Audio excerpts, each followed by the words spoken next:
ஆண்டவரின் திருமுழுக்கு பெருவிழாவோடு கிறிஸ்து பிறப்பு காலம் முடிந்து ஆண்டின் பொது காலம் தொடங்குகின்றது. திருமுழுக்கிலிருந்து நமது ஆண்டவரின் பணிவாழ்வு பொது வாழ்வு தொடங்குகின்றது.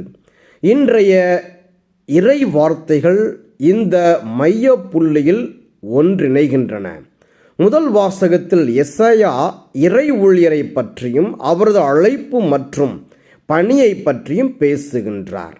இரண்டாம் வாசகத்தில் திருத்தூதர் பணிகள் நூலில் பேதுரு இயேசுவின் மீது தூய ஆவியாரின் வல்லமை பொழியப்பட்டதை பற்றியும் இயேசு நன்மை செய்து கொண்டே சென்றதையும் அறிவிக்கின்றார். நற்செய்தியில் மத்தேயு இயேசுவின் திருமுழுக்கை பற்றியும் இறைமகன் இயேசுவுக்கு தந்த சாட்சியம் பற்றியும் விவரிக்கின்றார்.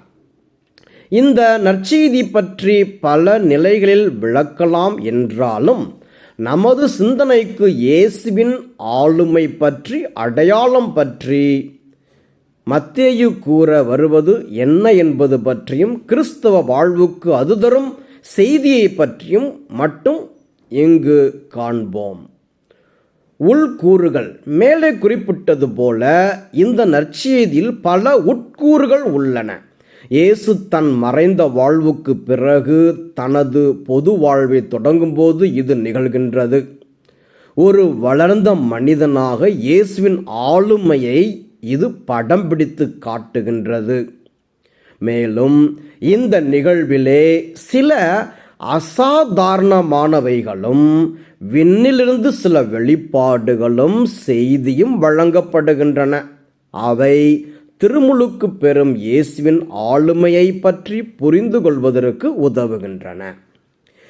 கிறிஸ்தியல் செய்தி மேலே கூறப்பட்டவை அனைத்தும் இயேசு யார் என்பதை தெளிவுபடுத்துவதில் குறியாய் உள்ளன.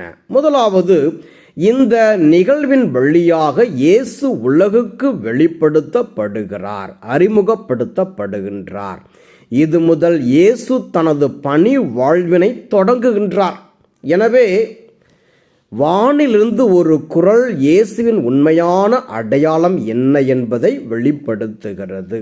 இயேசு இறை தந்தையின் அன்பார்ந்த மைந்தர் என்பதும் இயேசுவிலே இறை தந்தை பூரிப்படைகின்றார் என்பதும் இங்கு கிறிஸ்துவை பற்றி தரப்படும் கிறிஸ்தியல் செய்தியாகும்.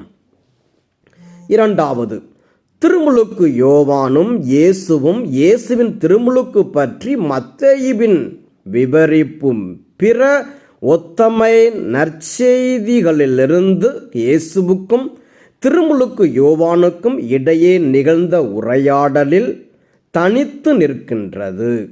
இது நற்செய்தியின் காலத்தில் எழுந்த சிக்கல்களுக்கு விடையளிப்பதாக அமைகின்றது. தொடக்க திரு அவையில் இயேசு திருமுழுக்கு யோவானை விட உயர்ந்தவர் என கிறிஸ்தவர்கள் போதித்து கொண்டிருக்க, இயேசு ஏன் தன்னை விட தகுதி குறைந்தவராகிய திருமுழுக்கு யோவானிடம் திருமுழுக்கு பெற வேண்டும் எனும் கேள்வி எழுந்திருக்கலாம். அதற்கு விடையாக இந்த உரையாடல் அமைகின்றது. மேலும் திருமுழுக்கு யோவானின் திருமுழுக்கு மனமாற்றம், பாவ மன்னிப்பு ஆகியவற்றோடு தொடர்புடையது. இயேசு பாவம் செய்யாதவர்.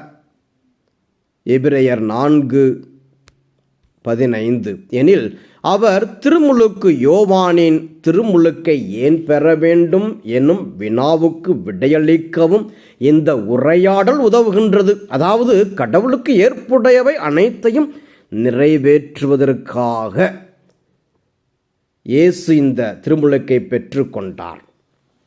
3, திருமுழுக்கு இயேசுவின் திருமுழுக்கு நமது திருமுழுக்குக்கு முன்மாதிரியாக இருக்கின்றது.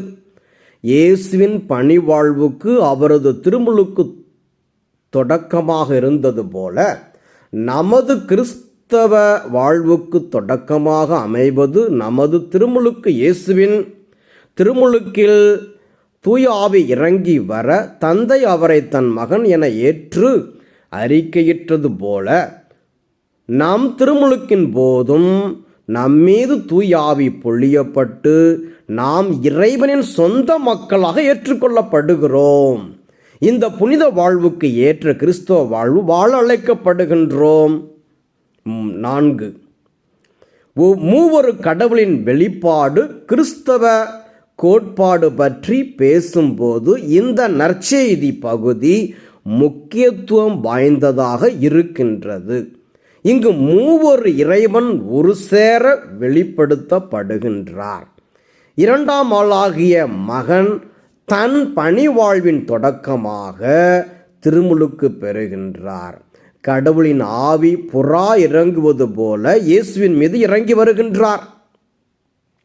தந்தையாம் இறைவன் வானம் திறக்கப்படுதல், வானத்திலிருந்து ஒரு குரல் என தன்னை வெளிப்படுத்துகின்றார். மத்தேயு நற்செய்தியில் வானம் என்பது இறைவனை குறிக்கும் இடவாகு பெயர் என்பது நாம் அறிந்தது. எனவே நமது இறை நம்பிக்கையின் அடிநாதமான மூவொரு இறைவன் இந்நிகழ்ச்சியில் நமக்கு வெளிப்படுத்துகிறார். நமது திருமுழுக்கில் நமது கிறிஸ்தவ வாழ்வை தொடங்கிய நாம் நமது நம்பிக்கையில் ஆழம் பெற்று இறைவன் பூரிப்படையும் விதத்தில் நமது கிறிஸ்தவ வாழ்வை வாழ முயல்வோம்.